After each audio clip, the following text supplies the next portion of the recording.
Kemudian paginya kita melaksanakan lempar jumrah Aqabah.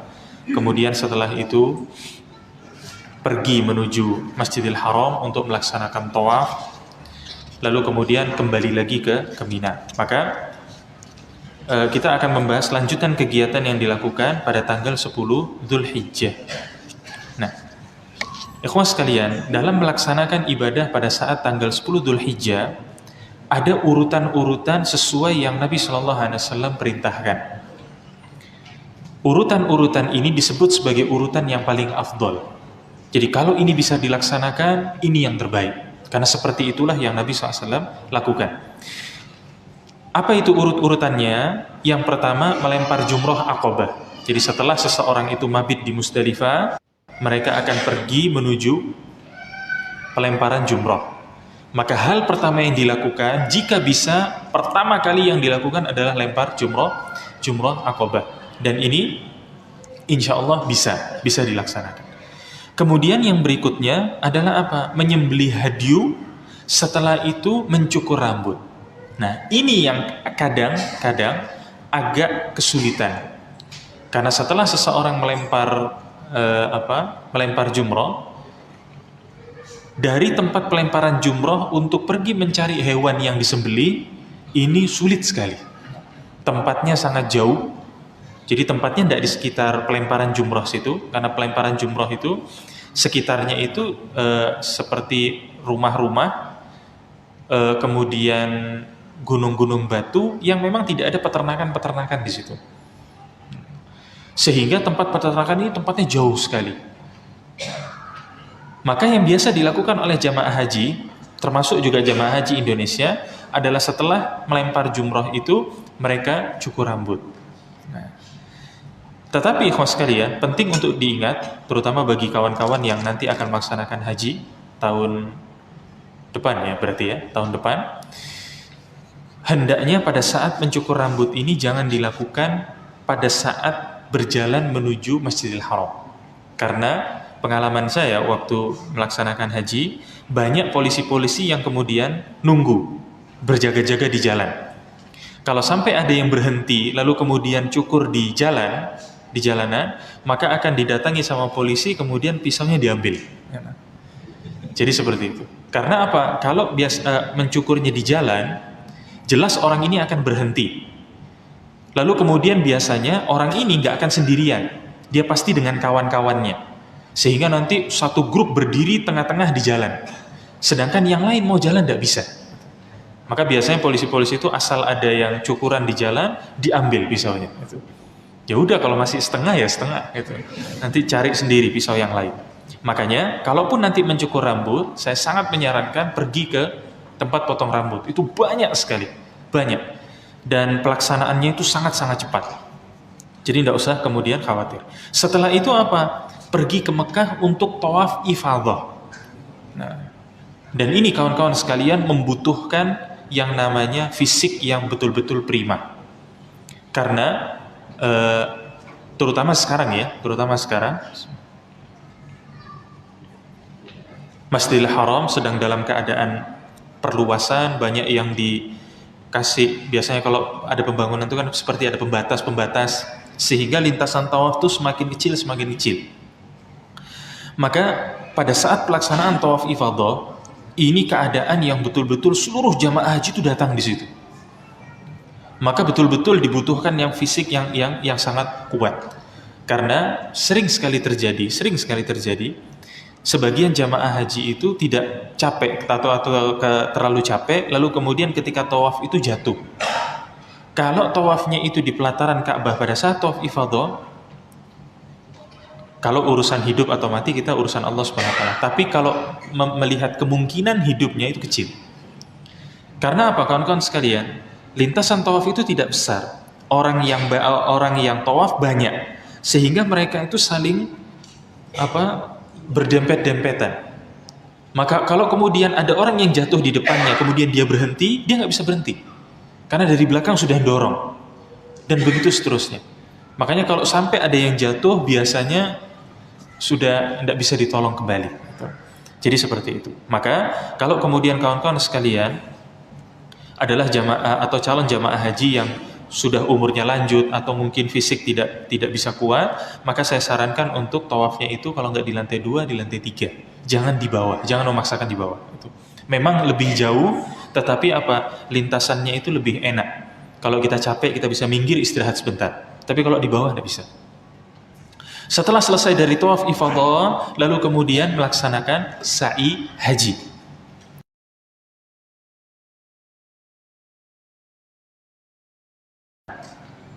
Ini ikhwas sekalian, kayaknya pembahasan ini nih ringan untuk dilakukan, tapi sulit luar biasa. Karena waktunya adalah kita harus kembali ke Mina sebelum matahari terbenam. Sedangkan kita berangkat dari Musdalifah itu habis subuh. Kita berangkat, lalu kemudian dengan ngantri-ngantrinya kita masuk lempar jumroh, kemudian kita jalan lagi dari situ pergi ke Masjidil Haram. Lalu kemudian tawaf lagi dengan jumlah yang sangat banyak seperti itu, setelah itu balik lagi ke Mina. Maka ini membutuhkan waktu yang luar biasa, tenaga yang luar biasa, dan yang lain sebagainya. Akan tetapi, Nabi SAW memberikan kelonggaran terhadap urutan-urutan tersebut. Apa saja itu? Yang pertama, boleh mencukur rambut sebelum menyembelih. Tadi kan urutannya sembelih dulu, baru cukur rambut. Ternyata oleh Nabi SAW diberikan keringanan. Sebagaimana sahabat Abdullah bin Amr radhiyallahu anhu mengatakan, ada orang-orang yang bertanya kepada Nabi SAW. Mereka bertanya, qala akhiru ya Rasulullah, wahai Rasulullah, saya telah mencukur rambut padahal belum menyembelih. Maka Nabi SAW bersabda, inhar wala haraj, sembelihlah, tidak mengapa. Jadi ada sahabat yang sudah keburu mencukur rambutnya sebelum menyembelih. Kata Nabi SAW, sembelih sekarang, tidak masalah. Kemudian boleh juga mencukur rambut sebelum melontar jumrah Aqabah. Kalau tadi kan setelah mabit di Musdalifah, kita lempar jumrah dulu, kemudian nyembelih baru cukur. Ini enggak, setelah mabit di Musdalifah dia cukur dulu. Sebagaimana hadis dari sahabat Abdullah bin Amr bahwasannya ada seseorang yang mengatakan, ya Rasulullah, inni halaktu qabla an armi. Wahai Rasulullah, aku mencukur rambut sebelum aku lempar jumrah. Maka Nabi SAW mengatakan, irmi wala haraj, lempar, nggak ada masalah. Kemudian juga bahkan boleh melakukan tawaf ifadah sebelum melempar jumrah Aqabah. Hanya saja ini kayaknya hampir mustahil dilakukan di zaman sekarang. Karena kalau melihat alur perjalanannya dari Musdalifah, jalurnya itu harus melewati lempar jumrah. Kalau mau cari jalur lain langsung ke Masjidil Haram itu sulit sekali untuk didapat. Jadi seperti itu. Tapi seandainya pun ada yang melakukan, maka hal ini juga tidak mengapa. Ada yang mengatakan kepada Nabi sallallahu alaihi wasallam, "Inni afadtu ilal baiti qabla an armi." Wahai Rasulullah, aku tawaf ifadah padahal belum melempar jumrah. Maka Nabi sallallahu alaihi wasallam sabdakan, "Irmi wala haraj." Sekarang lempar, enggak ada enggak apa atau tidak mengapa. Kemudian boleh juga melaksanakan tawaf ifadah sebelum menyembelih. Kalau tadi kan sembelih dulu, cukur rambut baru kemudian tawaf. Sekarang enggak bisa Ustaz. Ini kambingnya enggak ada, masih mau dicari dulu. Sehingga kita harus tawaf dulu sekarang. Maka ada keringanan dari Nabi SAW. Ada yang mengatakan, ya Rasulullah, tuftu bil baiti qabla an azbah. Wahai Rasulullah, aku tawaf di Ka'bah sebelum menyembelih. Maka Nabi SAW mengatakan, izbah wala haraj, sembelihlah dan tidak mengapa. Kemudian juga boleh menyembelih sebelum melempar jumrah Aqabah. Ada yang mengatakan, ya Rasulullah, nahartu qabla armi. Wahai Rasulullah, aku menyembelih padahal belum melempar jumrah. Maka Nabi SAW mengatakan, irmi wala haraj. Nah, inilah kawan-kawan sekalian, keringanan-keringanan yang Nabi SAW berikan kepada kaum muslimin. Dan yang saya perhatikan untuk jamaah haji sekarang, rute yang biasa dilakukan itu pertama dari mabit di Musdalifah, lempar jumrah, terus kemudian mencukur, baru kemudian tawaf ifadah, setelah itu baru balik lagi ke Mina, nyembelihnya nanti. Jadi seperti itu. Itu yang biasa dilakukan oleh sebagian jamaah haji. Nah, setelah selesai dari tata cara semuanya itu, maka jamaah haji diminta untuk balik lagi ke Mina untuk kemudian mabit pada tanggal 11, tanggal 12 atau sampai tanggal 13. Jadi seperti itu. Nah, tanggal 11 sampai 12 atau 11 sampai tanggal 13 adalah bermalam di Mina. Nah, apa yang dilakukan pada saat seseorang itu di Mina? Dia melaksanakan seperti yang dia lakukan pada saat dia mabit pada tanggal 8 Dzulhijjah di Mina. Tata caranya sama, nggak ada tata cara khusus. Sehingga yang pertama, sholat fardu semuanya dikerjakan pada waktu masing-masing. Tidak ada di jama, tetapi senantiasa di qasar. Persis seperti yang dilakukan pada tanggal 8 Dzulhijjah waktu di Mina. Berarti gimana? Semua sholat dikerjakan dengan 2 rakaat, kecuali maghrib yang tetap 3 rakaat. Didasarkan kepada keumuman hadis-hadis tentang sholat di Mina, bahwasanya sahabat Jabir mengatakan, "Fasalla biha adh-dhuhra wal 'ashra wal maghrib wal 'isya wal fajr." Bahwasanya Nabi sallallahu alaihi wasallam mengerjakan sholat zuhur, asar, maghrib, isya dan subuh selama di Mina. Kemudian dari sahabat Ibnu Mas'ud radhiyallahu an, beliau juga mengatakan, "Shallaitu ma'a Rasulillah sallallahu alaihi wasallam bi Mina rak'ataini." Bahwasannya aku melaksanakan salat bersama dengan Rasulullah sallallahu alaihi wasallam di Mina 2 rakaat. Dan aku juga salat bersama dengan sahabat Abu Bakar di Mina 2 rakaat. Bersama dengan sahabat Umar di Mina juga 2 rakaat. Maksudnya pelaksanaan salatnya itu adalah di qasar tapi tidak dijamak. Jadi di waktu sholat duhur, kerjakan duhur 2 rakaat saja, kemudian sholat asar dikerjakan 2 rakaat saja di waktunya, sholat maghrib dikerjakan 3 rakaat, sholat isya juga dikerjakan 2 rakaat di waktunya masing-masing. Nah, setelah itu, jamaah haji pada saat mabit di Mina pada tanggal 11 sampai tanggal 12, apa yang dilakukan? Hendaknya melempar 3 jumroh. Kalau tadi pada tanggal 10 kita hanya melempar 1 jumroh saja, yakni jumroh Aqobah. Pada tanggal 11 dan 12 maka apa? Diminta untuk melempar 3 jumroh. Ula atau biasanya dikenal dengan jumrah sughra, wusta, dan juga jumroh kubro atau yang kemudian disebut dengan Aqobah. Setiap lontaran disunnahkan bertakbir. Jadi pada saat melempar itu Allahu Akbar. Setiap lemparan disunnahkan untuk bertakbir. Khusus untuk jumroh ula dan wusta, setelah melempar 7 kerikil berdoa. Jadi tidak sama seperti yang kita bahas kemarin pada saat melempar jumroh Aqobah. Pada saat melempar jumroh Aqobah, lempar, setelah itu langsung pergi. Tapi kalau untuk jumroh ula dan wusta, setelah selesai kita lempar 7 kali, 1, 2, 3, 4, 5, 6, 7, kemudian berdoa, dan berdoanya ini juga sambil menghadap ke arah kiblat. Sedangkan setelah melempar jumroh Aqobah tidak disunnahkan untuk berdoa. Hadisnya apa? Bersumber dari sahabat Ibnu Umar radhiyallahu anhuma, annahu kana yarmi al jamrah ad-dunya bisab'i hasayat. Bahwasannya sahabat Ibnu Umar melempar jumrah dengan 7 buah kerikil sambil bertakbir, ala ithri kulli hasayat atau ala ithri kulli hasad. Setiap beliau melempar itu apa? Beliau bertakbir. Thumma yataqaddam hatta yushila fayakum mustaqbilal qiblah fayakumu tawilan wa yad'u wa yarfa'u yadayhi.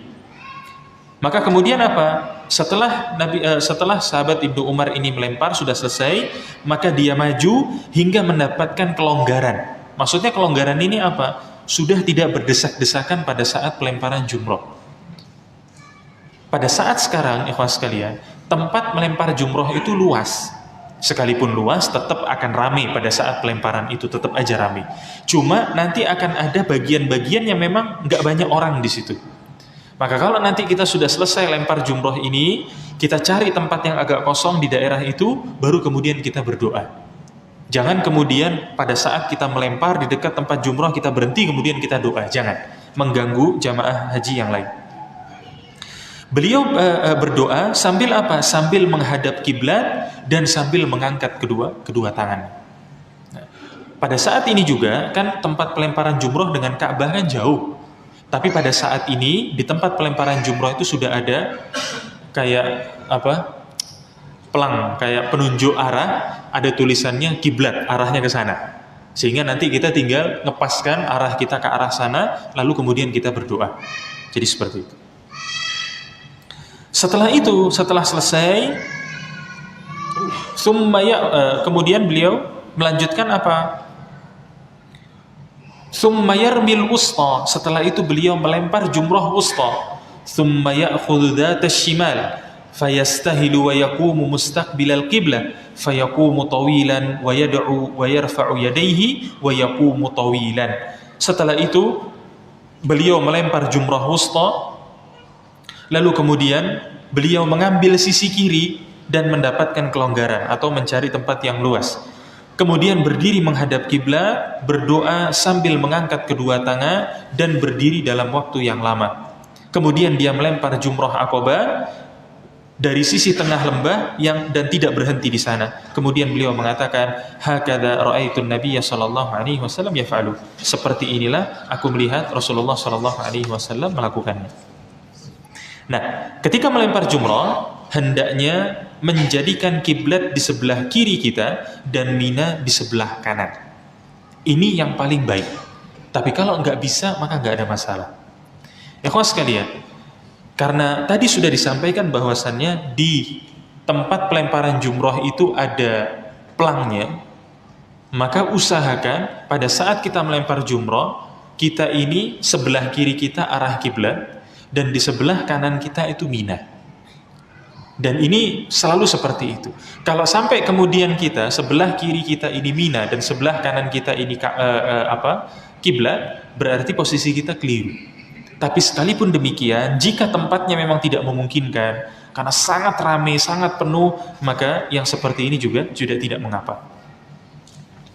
Kemudian juga bersumber dari sahabat Abdurrahman bin Zaid bahwasannya Abdurrahman bin Zaid rahimahullah annahu hajja ma'abdi Mas'udin radhiyallahu an, bahwasannya beliau melaksanakan haji bersama dengan Abdullah bin Mas'ud radhiyallahu an. Kemudian apa? Fara'ahu yarmil jamaratal kubra bisab'i hasayat faja'ala al-baita an yasarihi wa mina an yaminihi thumma qala hadha maqamul ladzi unzilat alaihi suratul Baqarah. Jadi beliau mengatakan bahwasannya melihat sahabat Abdullah bin Mas'ud pada saat melempar jumrah kubra ini maksudnya jumrah Aqabah, dengan 7 kerikil dia memposisikan Ka'bah di sebelah kiri dan Mina di sebelah kanan. Setelah itu beliau mengatakan, inilah tempat berdiri orang yang diturunkan kepadanya surat Al-Baqarah. Maksudnya tempat berdiri Nabi SAW adalah di sini. Maksudnya seperti itu. Kemudian waktu melempar 3 jumrah pada hari tasyrik ini adalah setelah matahari tergelincir. Jadi tadi kan pada tanggal 11 dikatakan apa? Pelemparan jumrah dilakukan di 3 jumrah. Lantas kapan waktunya? Waktunya adalah setelah matahari tergelincir, yaitu sudah masuk waktu zuhur. Tapi jika ada kesulitan, maka boleh melemparnya menjelang malam hari. Bersumber dari sahabat Jabir bahwasanya dia mengatakan, Roma Rasulullah sallallahu alaihi wasallam al-jamara yauman nahri duha wa amma ba'du fa idza zalatis syams. Bahwasannya apa? Rasulullah sallallahu alaihi wasallam melempar jumrah pada hari nahar pada tanggal 10 Dzulhijjah itu pada waktu duha. Sedangkan hari berikutnya beliau melempar setelah matahari tergelincir. Harus diingat kawan-kawan sekalian, seseorang yang melempar jumrah hendaknya jangan mengambil waktu pagi hari pada tanggal 11. Walaupun terkadang waktu saya melaksanakan haji, dari pemerintah Indonesia biasanya nanti akan mengajak kepada kaum muslimin, khusus hanya dari Indonesia saja, untuk melempar jumrah itu pagi. Karena apa? Sepi, nggak ada yang melempar jumrah pada pagi hari. Tidak juga diminta untuk melempar malam, karena apa? Waktunya gelap. Jadi dikhawatirkan ada terjadi kenapa-kenapa, sulit untuk kemudian dipantau. Adapun kalau kemudian ada jamaah haji Indonesia yang tetap ngotot untuk melempar pada waktu siang, biasanya waktu saya haji itu nanti akan ada toa, tahu ya toa? Tahu toa itu? Yang kemudian toa itu dihubungkan dengan HP dan memutar suara rekaman yang berulang-ulang. Suaranya itu apa? Kurang lebih kalimatnya itu begini. Bagi jamaah haji untuk tidak melempar jumrah saat ini, lihatlah terowongan itu penuh dengan manusia. Itu terus berulang-ulang. Jadi seperti itu. Tetapi kenyataannya pada saat nanti kita masuk terowongan, ternyata jumlah manusia tidak sebanyak yang kita kira. Jadi tidak terus kemudian dianggap seperti berdesak-desaan, itu enggak. Jadi seperti itu. Tetapi sekali lagi, kalaupun memang tidak bisa, maka jangan dipaksa. Hendaknya seseorang melempar itu di waktu malam. Sebagaimana yang disampaikan oleh sahabat Ibnu Abbas radhiyallahu anhuma, bahwasanya dia mengatakan, kana Nabi sallallahu alaihi wasallam yus'alu yauman nahri bimina wa qala ramaitu ba'da ma amsaitu faqala la haraj. Jadi ada seseorang yang bertanya kepada Nabi sallallahu alaihi wasallam di Mina, wahai Rasulullah, aku melempar jumrah menjelang malam. Maka beliau mengatakan, la haraj, tidak mengapa. Nah, setelah menyelesaikan lemparan jumrah pada tanggal 11, maka apa? Hendaknya orang tersebut menginap di Mina pada tanggal 11. Setelah itu pada tanggal 12, maka hendaknya dia melaksanakan seperti yang dilakukan pada tanggal 11. Setelah selesai lontaran pada tanggal 12 Dzulhijjah, bagi yang mengambil nafar awal, maka selesailah seluruh rangkaian ibadah haji. Apa itu maksudnya nafar awal? Nafar awal itu jika kita menyelesaikan perjalanan haji kita pada tanggal 12 Dzulhijjah. Kalau kemudian kita mau mengambil yang berikutnya, tanggal 13, itu kemudian nanti disebut dengan nafar tsani. Jadi seperti itu. Nah, maka bagi yang mengambil nafar awal, hendaknya juga melempar jumrah pada tanggal 12 Dzulhijjah. Lalu kemudian setelah selesai lemparan, maka dia langsung kembali ke hotel. Setelah itu, maka pelaksanaan ibadah haji selesai. Tinggal menunggu satu rangkaian lagi yang kemudian disebut dengan haji atau tawaf wada. Tapi kalau kemudian jamaah haji mengambil nafar tsani, berarti pada tanggal 12 dia nginep lagi di Mina. Setelah itu pada tanggal 13 dia melempar lagi jumrah, 3 jumrah itu, baru kemudian setelah itu kembali ke Mekah. Ketika sampai di Mekah, maka tidak ada kegiatan khusus. Ya. Hanya menunggu kepulangan saja. Sisa waktu yang ada bisa dimanfaatkan untuk memperbanyak ibadah di Masjidil Haram. Kemudian ikhwan sekalian, ibadah terakhir yang berkaitan dengan haji ini adalah tawaf wada. Tawaf wada bermakna tawaf perpisahan. Ya. Jadi sebelum meninggalkan kota Mekah, diwajibkan melaksanakan tawaf wada, yang kemudian disebut dengan tawaf perpisahan, yang tidak diiringi dengan sa'i. Kecuali wanita haid, dia diberi keringanan untuk tidak melakukan tawaf wada. Sahabat Ibnu Abbas radhiyallahu anhu mengatakan, umiran nas an yakuna akhiru ahdihim bil bait illa annahu khuffifa 'anil haid. Bahwasannya manusia diperintahkan untuk melakukan tawaf di Baitullah pada masa akhir tinggalnya di Mekah. Jadi kegiatan akhir yang kita lakukan di Mekah itu hendaknya tawaf wada. Setelah tawaf wada berarti kita akan pulang, akan pergi dari kota Mekah. Hanya saja hal itu diberikan keringanan bagi wanita yang haid. Jadi kalau kemudian ada wanita yang haid, maka dia tidak perlu melaksanakan tawaf wada. Sehingga ikhwas sekalian, dengan berakhirnya pembahasan tentang tawaf wada, maka selesailah pembahasan kita tentang masalah haji. Kemudian ada satu pembahasan yang ingin kemudian saya bahas juga tentang masalah badal haji. Ya. Apa itu maksudnya badal haji? Badal haji adalah menggantikan orang lain untuk menunaikan haji. Itu maknanya. Apakah ada dalilnya? Dalilnya bersumber dari sahabat Ibnu Abbas, dari Fadl bin Abbas radhiyallahu anhuma, bahwasannya anna imra'atan min Khath'am qalat ya Rasulullah inna abi syaikhun kabir alaihi faridatullah fil haji. Ada seorang wanita dari Bani Khat'am yang mengatakan, wahai Rasulullah, sesungguhnya bapakku adalah seseorang yang sudah tua, sedangkan kewajiban yang Allah bebankan kepada hambanya adalah haji. Wa huwa la yastati an yastawi ala dhahri ba'irihi, sedangkan dia tidak mampu lagi untuk duduk di atas ontanya. Berarti sudah sangat tua, nggak bisa lagi duduk di atas onta. Maka Nabi SAW bersabda, fahujji anhu, maka hajikanlah dia. Kemudian dalam hadis yang lain,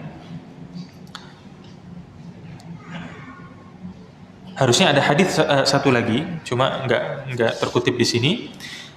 Ketika Nabi SAW mengucapkan niat haji, maka ada seseorang yang mengatakan labbaika an Syubrumah. Maka kemudian Nabi SAW tanya, siapa itu Syubrumah?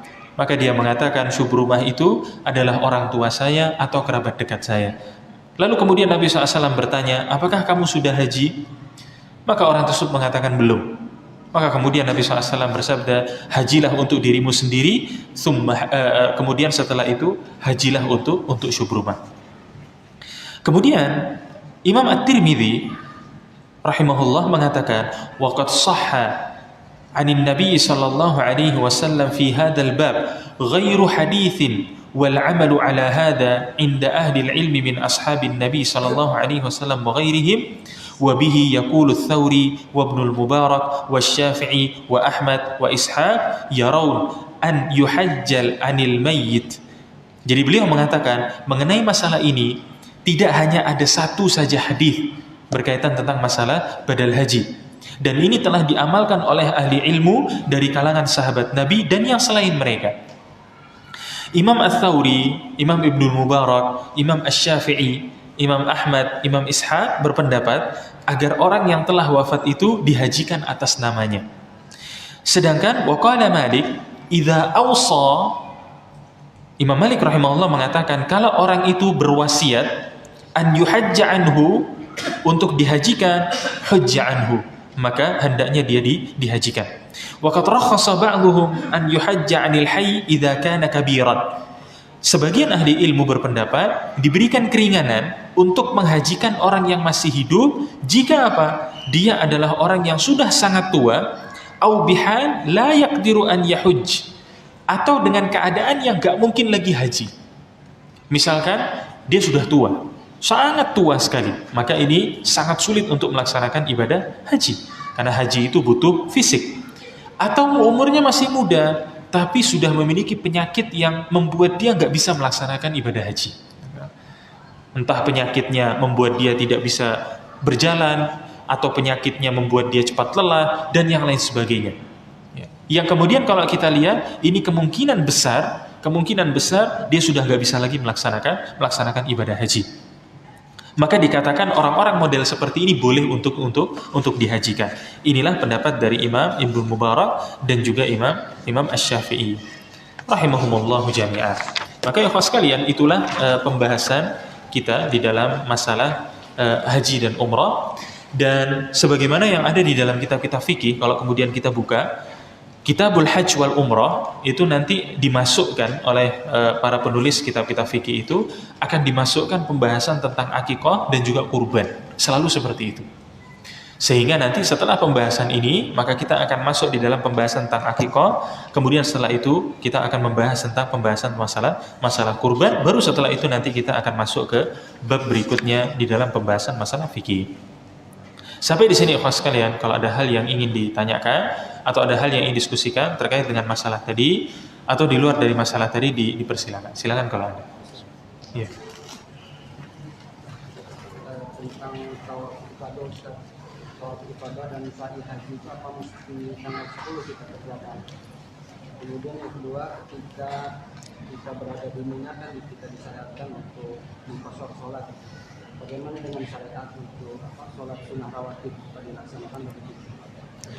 Yang pertama ditanyakan, apakah tawaf ifadah ini bisa dilakukan di waktu yang lain?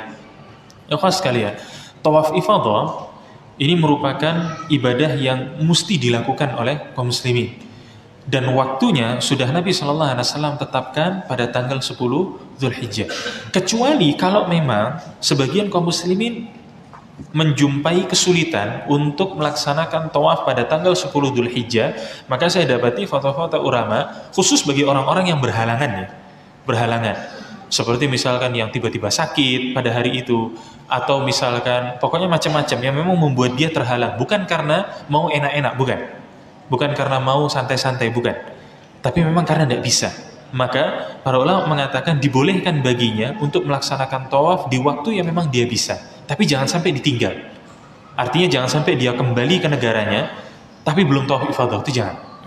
Jadi seperti itu. Kemudian yang kedua, ditanyakan tentang masalah Mina. Ketika seseorang di Mina, tadi dikatakan pelaksanaan sholatnya adalah di qasar, tapi tidak di jamak. Pertanyaannya, apakah dilaksanakan sholat sunnah rawatib, ba'diyah, qobliyah, itu maksudnya. Maka ikhwas sekalian, ketika seseorang melaksanakan perjalanan, maka Nabi SAW mengatakan orang yang melakukan perjalanan itu melaksanakan setengah dari sholatnya. Maknanya apa? Dia hanya melaksanakan sholat wajib saja. Pada saat Nabi SAW melaksanakan safar, makanya jangan heran kalau kemudian misalkan kawan-kawan di sini ada dari daerah, kemudian ada ustadz datang ke sana, setelah sholat wajib kok tidak ada sholat sunnahnya, gitu.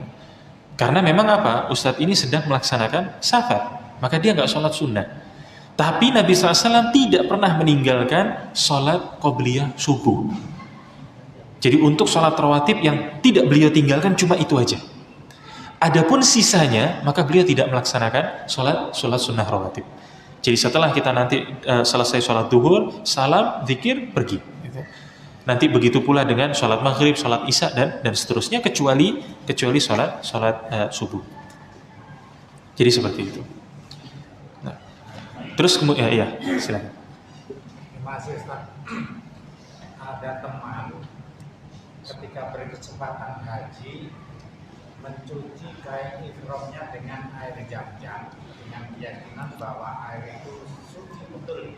Iya. Lalu berniat kain ihram itu nanti akan diminta untuk membungkus sebagai kain kafan pada saat dia meninggal. Apa dibolehkan niat seperti itu, Ustaz? Iya. Yang pertama, mencuci kain ihram dengan air Zam-Zam, jika hal ini dilakukan di Mekah, maka nggak ada masalah. Karena air Zam-Zamnya banyak. Kalau sampai dibawa ke sini, sayang. Ya, sayang. Air Zam-Zamnya kebuang-buang. Karena ketika di sana, air Zam-Zam itu dipakai untuk macam-macam, ikhwas sekalian. Bahkan saya sampai guyon sama kawan-kawan. Saya itu masak mie pakai air Zam-Zam. Masak kopi pakai air Zam-Zam. Karena airnya banyak memang. Jadi kita bisa ngambil setiap hari itu dengan jumlah yang memang tidak terbatas. Nah, kemudian saya guyon dengan kawan-kawan, ini kalau orang Indonesia tahu, kita dicap kurang ajar. Enggak, gitu. Ya karena memang air, hanya memang airnya ini ada keberkahan di dalamnya. Tidak kemudian menjadi sebuah air yang, wah ini enggak. Jadi seperti itu. Itu yang pertama. Kemudian yang kedua, seseorang diperbolehkan berwasiat dengan wasiat-wasiat yang tidak ada bertentangan dengan syariat Islam. Jadi silahkan, misalkan dia berwasiat seperti tadi, saya ingin dimakamkan dengan kain ihram saya, bisa aja. Cuma kenyataan di lapangan, kain ihram itu sulit untuk dijadikan kain kafan. Sulit. Karena kecil dia kecil, tidak lebar. Kalau dipanjangkan begini, dipanjangkan begitu, terus kemudian kita tidur, ditutup tuh nggak bisa, sulit, kecil kainnya. Dan kainnya cuma 2. Kan kain ihram cuma 2 kan? Cuma 2. Sedangkan ketika membungkus mayit itu paling enggak kita butuh 3 kalau laki-laki. Kan seperti itu. Jadi seperti itu.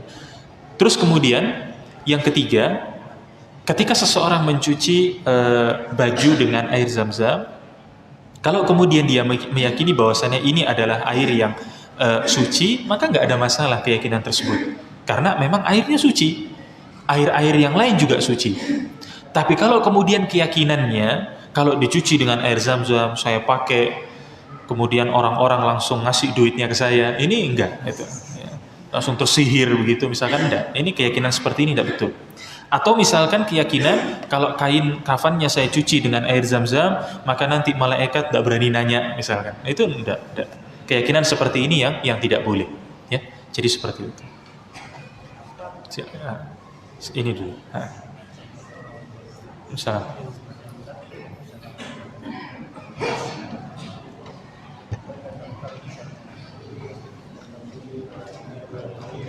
Iya.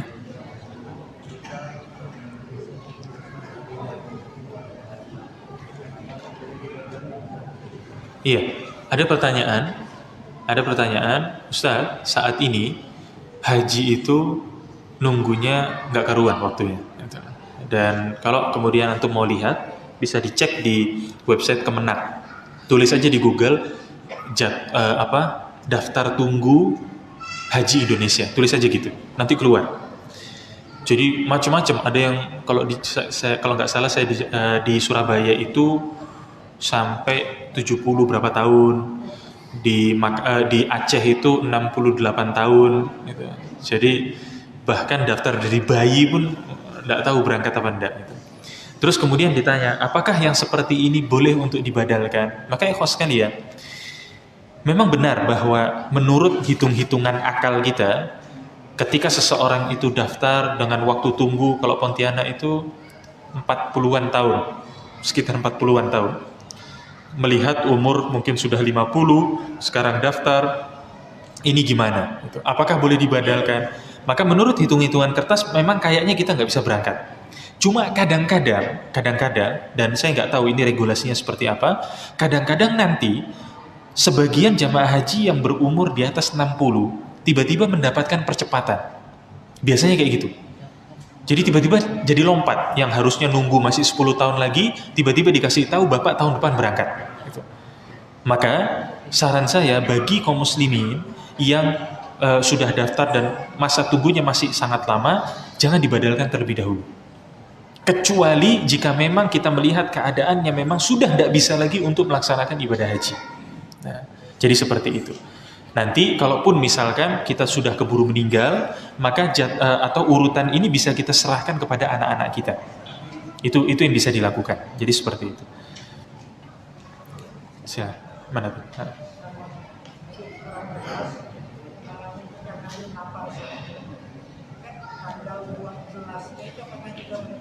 Melempar jumroh.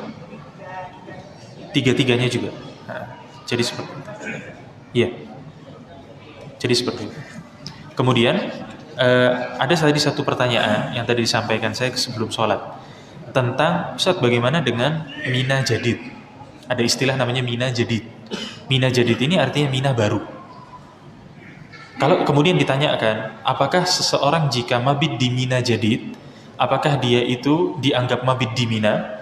Maka ikhwas sekalian, saya akan menjawab dengan kacamata hukum agama. Saya akan menjawab dengan kacamata hukum bahwa jika seseorang itu mabit di mina jadid itu sebetulnya Musdalifah, ikhwas sekalian. Jadi kawasan Musdalifah yang kemudian disebut dengan mina jadid. Maka jika dia mabit di mina jadid, apakah disebut mabit di mina? Maka saya katakan tidak. Karena kawasannya bukan mina. Kawasannya bukan mina. Ini saya melihat dari kacamata hukum. Tapi kalau kemudian seseorang mabit di Mina dengan anggapan atau dengan alasan tidak ada tempat di Mina, kemudian memang sudah diletakkan seperti itu, sudah diletakkan di situ, lantas bagaimana hajinya? Maka ini semua kita serahkan kepada Allah Subhanahu wa taala, karena memang bukan kita menghendaki yang seperti itu. Kan bukan mau kita. Kalau ditanya maunya di Mina Jadid apa di Mina yang asli? Mina yang asli maunya. Kan seperti itu. Bukan kita mau main-main, bukan. Tapi keadaannya seperti itu. Maka yang seperti ini kita serahkan kepada Allah Subhanahu wa taala, mudah-mudahan Allah Subhanahu wa taala terima. Kan gitu. Kemudian tadi ditanyakan, Ustaz, ada yang mengatakan bahwa Mina Jadid ini mirip seperti ibu yang mengandung. Jadi Mina, terus kemudian ibu mengandung, maka hamil, jadinya membesar. Gitu. Maka tadi sebenarnya saya mau jawab, cuma lupa. Saya katakan, kalau gitu yang menghamili siapa? Nah, dikatakan ibu-ibu kandung. Enggak ya, anggapan seperti itu enggak tepat. Karena kawasan-kawasan seperti Mina, Musdalifah, pelemparan jumroh, Arafah, semua batasnya Nabi SAW yang tentukan. Nabi yang tentukan, bukan pemerintah Saudi, bukan Indonesia, bukan. Nabi yang tentukan. Makanya kawasan Mina dari sejak zaman dulu sampai sekarang segitu-segitu aja gitu. Berbeda dengan masjid. Kalau Masjidil Haram dan Masjid Nabawi, Nabi tidak pernah mengatakan batasnya sekian, enggak. Sehingga apa? Dilebarkan pun tetap dikatakan Masjid Nabawi atau Masjidil Haram. Tapi masalahnya Mina ini kawasannya segitu. Sama seperti Tanah Haram. Tanah Haram itu batasnya sudah Nabi tentukan. Keluar dari batas itu sudah tidak dikatakan Tanah Haram lagi. Jadi seperti itu. Makanya itulah yang kemudian membuat problem di kemudian hari, terlebih ketika jamaah haji itu sudah diberikan tempat-tempat khusus. Kalau zaman dulu kan jamaah haji itu mabit di Mina ya terserah, cari tempat sendiri, entah di jalan, entah di mana, mabit. Tapi kalau sekarang sudah diberikan tempat, terkadang tempatnya nggak cukup. Ya, jadi seperti itu. Kalau saya misalkan diberikan tempat di Mina Jadid, maka saya nggak akan tinggal di Mina Jadid. Saya akan tetap masuk ke Mina, walaupun harus tidur di pinggir jalan. Jadi seperti itu. Iya. Iya. Iya.